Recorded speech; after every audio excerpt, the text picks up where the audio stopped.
খুব বেশি অপশন কি আছে? আমরা কিন্তু তৈরি দেওয়ার জন্য বেস্ট বিট করার চেষ্টা করেছি। একটা টুর্নামেন্ট বা একটা সিরিজ দিয়ে আসলে মনে হয় জাজমেন্ট করাটা ঠিক হবে না। আমাদের ওপেনিং একজন অপশন দরকার ছিল। জিশানের ২ ওভার বোলিং এর অপশনটা আমাদের মাথায় ছিল। আ আমার কাছে অনেস্টলি যদি জিজ্ঞেস করা হয় আমি বলব যে আমি একটা বেসিক দল করেছি। মানে আমার কাছে নতুনত্ব বলতে আমি জানি না। হয়তোবা আপনাদের কাছে হয়তো মনে হচ্ছে অর্গানাইজ বা গোছানো। আ আমি আমার যতদিন কাজ করছি এই সেক্টরে আমি সেভাবেই চেষ্টা করি সিলেক্টর হিসেবে কাজ করার জন্য কাজটা আরও সহজ হয়। কারণ আমি সিলেক্টর যখন ছিলাম তখনও কিন্তু একটা টিম করতে গেলে কতজন স্কোয়াড হয় আপনারা জানেন সেটাকে কীভাবে সাজাতে হয় পজিশন ওয়াইজ সেটা একটা বেসিক কাজ আমার কাছে মনে হয়। তো বেসিকটা করার জন্য যেটা দরকার হয় প্রথমে একটা প্ল্যানিং, সেই কাজটা আমরা করতে পেরেছি। আমি স্বাভাবিকভাবেই অ্যাজ এ হেড কোচ প্রথমে আমার সেই কাজটা করি এবং তারপরে আমার বাকি ম্যানেজমেন্টের সঙ্গে তাদেরকে এক্সপ্লেন করি এবং তাদেরও কিছু ইনপুট নেই এবং সব কিছু মিলে আমরা সবাই একসঙ্গে হয়ে তারপরে ফাইনালাইজ করি। আপনারা হয়তো দেখেছেন যে শান্ত সহ আমাদের টিমের আরও কয়েকজন মেম্বারকে নিয়ে আমরা ২ দিন খুব ক্লোজলি অবজারভেশনের মাধ্যমে একটা স্ট্র্যাটেজি সাজিয়েছি। সো অ্যাপ্রিসিয়েশন আসলে আমি মনে করি যে ভালো কাজ করলে সেটা হয়তো এভাবেই আসে সাকসেসফুলি করতে পারলে আসলে দিন শেষে। সো আমি বলব যে আমরা সাকসেসফুলি করতে পেরেছি। কারণ স্বাভাবিকভাবে আপনি অকশনে যখন যাবেন পুরোটাই আপনার মতো করে হয়তো হবে না। কিন্তু ওই মুহূর্তে কিছু অল্টারনেটিভ অপশন যদি ডিজাইন করা থাকে বা প্ল্যান করা থাকে তাহলে সেখানে সেটা মিট করা সম্ভব। সো আমি এর আগে বিপিএল ২ বার করার এক্সপিরিয়েন্স রয়েছে অ্যাজ এ কোর মেম্বার সেই টিমে, সেটা সিলেট সিক্সার্স এবং রাজশাহী রয়্যালসে। সেই টিম দুটো মোটামুটি গঠন ভালোই হয়েছিল। রেজাল্ট হয়তো একটাতে পায়নি সিলেট সিক্সার্স বা রাজশাহী রয়্যালস কিন্তু চ্যাম্পিয়ন হয়েছিল। সো এবার রেজাল্ট কী হবে এখনই বলতে পারছি না, বাট টিম অন্তত শুরুতে যেটা দরকার সেরকম একটা টিম করতে পেরেছি। ইয়াসির আলী আসলে আপনি যদি দেখেন আমাদের বাংলাদেশে মিডল অর্ডার পজিশনে মানে ৪, ৫, ৬ এইসব পজিশনে যে অপশনগুলো রয়েছে সেখানে খুব বেশি অপশন কি আছে? আমরা কিন্তু তৈরি দেওয়ার জন্য বেস্ট বিট করার চেষ্টা করেছি। 89 লাখ পর্যন্ত আমরা গিয়েছিলাম। বাট স্বাভাবিকভাবেই একটা সময়ের পরে আমাদের থামতে হয়েছে। তারপরে যদি আমরা অপশনগুলো দেখি মুশফিক, ইয়াসির বা আমরা যদি রাইট হ্যান্ড অপশনগুলো দেখি সেখানে খুব বেশি অপশন কিন্তু আমরা খুঁজে পাইনি বা আমাদের হাতে নেই। সো স্বাভাবিকভাবেই ইয়াসির একজন অন্যতম অপশন হতে পারে এবং আপনি যদি রিসেন্টলি হয়তোবা আপনারা এ টিমের খেলাটা দেখে বা রিসেন্ট পারফরমেন্সের কারণে হয়তো তাকে নিয়ে প্রশ্ন তুলছেন বা আপনাদের মধ্যে একটা ডাউট তৈরি হচ্ছে। বাট আপনি গত বছর বিপিএল এর পারফরমেন্সটা যদি দেখেন নিশ্চিতভাবে আপনি আশাবাদী হবেন যে সে বিপিএল এ যথেষ্ট ভালো পারফর্ম করেছিল।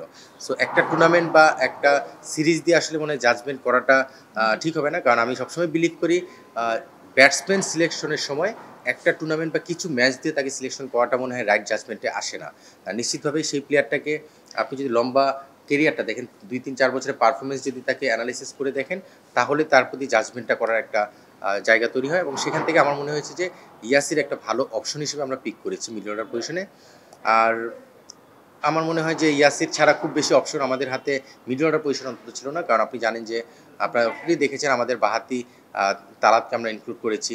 আমাদের নওয়াজ রয়েছে লোয়ার মিডল অর্ডারে, উপরে আমাদের দুজন বাঁহাতি রয়েছে। সো আমরা রাইট হ্যান্ড অপশনেই যদি যেতে হয় সেখানে ইয়াসির স্বাভাবিকভাবেই বেশ কিছু অপশনের মধ্যে উপরের দিকেই ছিল। স্বাভাবিকভাবে আমরা ইয়াসিরকে পিক করেছি। জিশান আলমের ব্যাপারে যদি আপনারা জিজ্ঞেস করেন আসলে আমাদের ওপেনিং একজন অপশন দরকার ছিল। আপনারা জানেন যে তামিম, ফারহান, শান্ত ৩ জনই কিন্তু ওপেনিং করতে পারেন এবং সঙ্গে কিন্তু আরেকজন ওপেনিং অপশন আমাদের দরকার। সেই অপশনটাতে আপনি যদি দেখেন লোকাল প্লেয়ারদের মধ্যে থেকে আমরা ওপেনিং অপশনে যখন গিয়েছি স্বাভাবিকভাবেই হাবিবুর রহমান সোহান, জিশান এরা খুব ভালো অবস্থায় রয়েছে। মফিজুল ইসলাম রবিন একজন অপশন রয়েছে ইয়াং প্লেয়ার। আমরা আসলে এই জায়গাটায় একজন ইয়াং প্লেয়ারের দিকে নজর রেখেছিলাম। আমরা সোহানের চেষ্টা করেছি, তারপর সোহানকে যখন মিস করেছি স্বাভাবিকভাবে জিশান সেখানে একটা নেক্সট অপশন আমাদের মনে হয়েছে। আর আরেকটা বিষয় জিশানের ২ ওভার বোলিংয়ের অপশনটা আমাদের মাথায় ছিল। সো ওভারঅল যদি আপনি দেখেন ওপেনিং স্লটে যদি একজন লোকাল অপশন যারা একটু ইয়াং সেই জায়গা থেকে জিশান নিশ্চিতভাবেই একটা অপশন হিসেবে ছিল এবং সেই অপশনটাকে আমরা পেয়েও আমরা খুশি। যদি ওইভাবে চিন্তা করেন দেখবেন আমাদের বাংলাদেশ যখন টি-20 খেলি ন্যাশনাল টিমে যারা খেলে তারাই তো টপ প্লেয়ার। তারপরে যারা খেলে তারাই তো এই টিমের, তার মানে তারপরের টপ প্লেয়ার তারাই। তারপরেও কিছু টপ প্লেয়ার থাকে, টিম কম্বিনেশন অনেক সময় টিমে আসে না। বাট আপনি দেখবেন যে টি-20 টিম যখন করতে চাবেন টি-20 টিমই করবেন। আমি যখন ওয়ানডে টিম করব ঢাকা প্রিমিয়ার লিগে এখানে অনেক প্লেয়ারই হয়তো আমার সেই টিমে থাকবে না যদি প্রিমিয়ার লিগ আমি করি। এখন পর্যন্ত যেভাবে টিম গুছিয়েছি ওয়ানডে টিমটা প্রিমিয়ার লিগের জন্য। সো এখানে আমি আসলে আমার পছন্দ বা ভালো লাগা সেই জায়গাটা থেকে সরে এসে আমার মনে হচ্ছে টি-20 যাদেরকে দিয়ে করলে টিমটা কম্বিনেশন ভালো হবে সেটাই করেছি। যেমন সাকলাইন আমার আন্ডারে কখনো খেলেনি বা ওর সঙ্গে আমার কখনো ওই অ্যাটাচমেন্টটা হয়নি। কিন্তু তার সম্পর্কে আমি যতটুকু জানি এবং গতবার প্রিমিয়ার লিগ দেখেছি, রিসেন্টলি তাকে ফলো করছি, সেখান থেকে মনে হচ্ছে টি-20 জন্য একটা ভালো অপশন হতে পারে। ঠিক একইভাবে রিপন আমার সঙ্গে তো বেশ অনেকগুলো ট্যুরও করেছে, অস্ট্রেলিয়া ট্যুর করেছে, তারপরে আপনি জানেন যে আবহানিতেও ছিল। সো এরকম আমি অনেকগুলো নামই বলতে পারি, জিশান আলম, আকবর বা সবাই যাদের নামই বলবেন, হাসান মুরাদ। বেসিক্যালি টি-20 টিম করতে গেলে আমার মনে হয় যে সেই টিমটা করার জন্য বেস্ট কম্বিনেশন খুঁজে বের করাটা খুব জরুরি এবং স্পেশালি টি-20 ফরম্যাটের প্লেয়ারদের বেছে নেওয়াটা খুব জরুরি। সেই জায়গা থেকে হয়তো এই টিমের বেশ কিছু প্লেয়ারকে আপনারা দেখতে পাচ্ছেন। স্বাভাবিকভাবেই ন্যাশনাল টিমের সব প্লেয়ার তো একসঙ্গে নেওয়া যাবে না। তারপরের যে টিমটা, এই টিম, সেখান থেকে হয়তো আমার কম্বিনেশনে তারা মিট করেছে। অফিসিয়ালি হয়তো আমি অনেক পরে ডিক্লেয়ার করেছি বা সবাই জেনেছে, বাট আমি আরও বেশ অনেকদিন আগে থেকেই যখন এই টিমের অফারটা পাই তখন থেকে আমি আমার হোমওয়ার্ক শুরু করি, মানে প্রাথমিকভাবে, এবং সেই লিস্টে সাকলেন উপরের দিকেই ছিল শুরু থেকেই।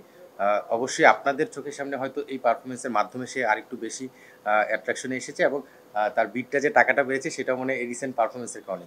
বাট আমার শর্ট লিস্টে সাকলাইনের নাম শুরু থেকেই ছিল। আপনি যখন অকশন করতে যাবেন তখন আপনার মতো করে পুরো টিমটা আপনি চিন্তা করে মিলাতে পারবেন, এটা খুবই স্বাভাবিক। তো মুশফিক একদম শুরুতেই যে আমার প্ল্যানে ছিল, সেটা বললে হয়তো বা মিথ্যা বা ডিসঅনেস্টি হবে। বাট আমরা যখন টিম কম্বিনেশন যেভাবে চিন্তা করছিলাম, যখন যেখানে মিট করতে পারিনি, তখন যখন দেখলাম যে মুশফিকের মতো প্লেয়ারকে পাওয়ার একটা সুযোগ রয়েছে, আমি পরের স্টেপগুলোতে সেখানে ওয়ার্কআউট করার চেষ্টা করেছি। আপনি দেখবেন যে মুশফিকের অল্টারনেটিভ যারা রয়েছে মুশফিকের কাছাকাছিও না। সো মুশফিককে যখন পেয়েছি আমি অন্য জায়গায় কম্প্রোমাইজ করেছি। সেখানে আমি বিটে খুব বড় না, যে আমি ছোটোতে থেকে যদি পাই পেলাম, না পেলে আমি মুশফিকের জন্য ওয়েট করব। এবং আপনি দেখবেন সবারই অনেক টাকা ব্যাগে বেঁচে গিয়েছিল। আমারও যে টাকাটা রাখা ছিল, আমার খরচ করার ক্ষেত্রে কোনো বাধা ছিল না। আমি মুশফিকের জন্য যদি ১ কোটিও যায় সেরকমভাবে যাওয়ার জন্য প্রস্তুত ছিলাম। সো ওইভাবেই ক্যালকুলেশন করে আমি মুশফিকের জন্য টাকাটা রেখে দিয়েছিলাম। বাট লাকি যে মুশফিকের অল্প টাকায় পেয়ে গিয়েছি। বাট যখন এই টিম কম্বিনেশনের শুরুর ২টা-৩টা প্লেয়ার নেওয়ার পরে আমার কাছে মনে হচ্ছে মুশফিককে পাওয়াটা আমার জন্য একটা বিশাল অ্যাডভান্টেজ এবং স্বাভাবিকভাবে টিমের একটা ব্যালেন্স তৈরি করেছে। সবার নামই জেনে গিয়েছেন। নওয়াজ আর ফারহানটা তো জানেনই। বিনুরারটাও আপনারা জানেন অলরেডি। পাশাপাশি আপনি যদি দেখেন হেমান্তাকে আমরা নিয়েছি। তারপরে আমরা পেস বোলার আরেকজন নিয়েছি জাহানদাদ।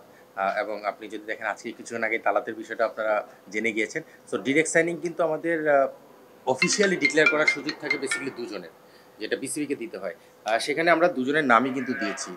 কিন্তু বাকি যারা ছিল তাদের মধ্যে আমাদের ডিরেক্ট সাইনিং অলরেডি করা ছিল। আপনি যদি টিম কম্বিনেশন যদি দেখেন, সেখানে দেখবেন আমরা আমি আমার নিজের পেজেও আসলে ভিডিওতে দিয়েছি যে রাইট হ্যান্ড ব্যাটসম্যান আমরা পিক করেছি সব। এটার অন্যতম কারণ হচ্ছে আমরা টিম যখন ডিরেক্ট সাইনিং করেছি, আমার প্ল্যানই ছিল আমরা বিদেশি লেফট হ্যান্ডে যাব এবং রাইট হ্যান্ডে যাব লোকালে। বিকজ লেফট হ্যান্ড বাংলাদেশি জায়গা থেকে চিন্তা করলে খুব বেশি অপশন নেই। সো এটার যে একটা প্ল্যানিংয়ের পার্ট, সেটা আপনি তালাতে নাম আসার পরেও মনে বুঝতে পারছেন যে মিডল অর্ডারে একজন লেফট হ্যান্ড নওয়াজকে আমরা লেফট হ্যান্ড পিক করেছি। ফিউচারে যদি অপরচুনিটি আসে, যদি মিট করতে পারি, তাহলে হয়তো আরেকজন লেফট হ্যান্ডও আসতে পারে যদি আইএলের পরে সুযোগ আসে।